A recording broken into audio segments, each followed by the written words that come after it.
HS suggestion নিয়ে কিন্তু class করছি। প্রথম এই প্রশ্নটা কি বলছে, মান নির্ণয় করো sine root x dx. Integration করতে হবে আমার সাইন রুট এক্স ডিএক্স।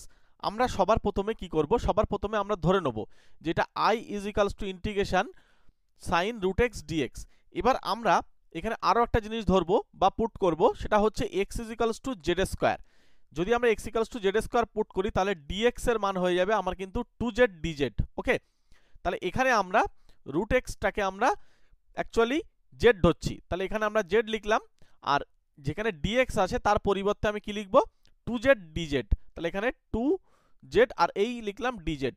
চলে এসো এরপরে আমরা এই টু জেড এটাকে আমরা ইন্টিগ্রেশন করছি। দেখো এই জেডটাকে আমরা মানে ইন্টিগ্রেশন ইউভি ফর্মুলা ফেলবো। হ্যাঁ, ইন্টিগ্রেশনের ইউভি ফর্মুলা যদি আমরা ফেলি তাহলে প্রথমে হচ্ছে এটাকে ইউ হিসেবে ভাবলাম জেডটাকে, তাহলে সেটা বাইরে আসে। ফর্মুলাটা আমি একটু লিখে দিই, u integration v dx minus integration du dx into integration v dx, টোটালটাকে ঘিরে একটা ডিএক্স।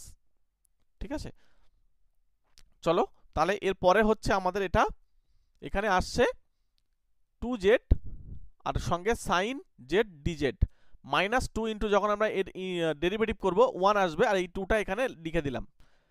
তাহলে মাইনাস এখানে ইন্টিগ্রেশন যখন করব তখন কিন্তু আমার হয়ে যাবে অ্যাকচুয়ালি কস জেড মাইনাস কস জেড, যেহেতু সাইনের ইন্টিগ্রেশন করতে হচ্ছে। এবার চলে এসো এই মাইনাসটাকে বাইরে বার করে দেবো, তাহলে হচ্ছে আয়ের যে মান আসবে minus two z cos z plus two sine z. যেহেতু এটাকে আমরা মাইনাসটা বাইরে বার করতে দিলাম, কসের যদি আমরা ইন্টিগ্রেশন করি তাহলে হচ্ছে সাইন জেড। এবার একটা কনস্ট্যান্ট লাগে, আমরা এই কনস্ট্যান্টটাকে সি হিসেবে ধরে নিলাম। এবার চলে এসো যে আয়ের যে মানটা আমি পেয়ে গেলাম, এটাই হচ্ছে আমাদের আই, অর্থাৎ ইন্টিগ্রেশনের যে ভ্যালুটা সেটাই কিন্তু এটা, অর্থাৎ এটাই কিন্তু উত্তর। তোমাদের এই টাইপসের প্রশ্ন কিন্তু পরীক্ষা আসলে এইভাবে করতে হবে। চলো আমরা পরবর্তী প্রশ্নে যাব।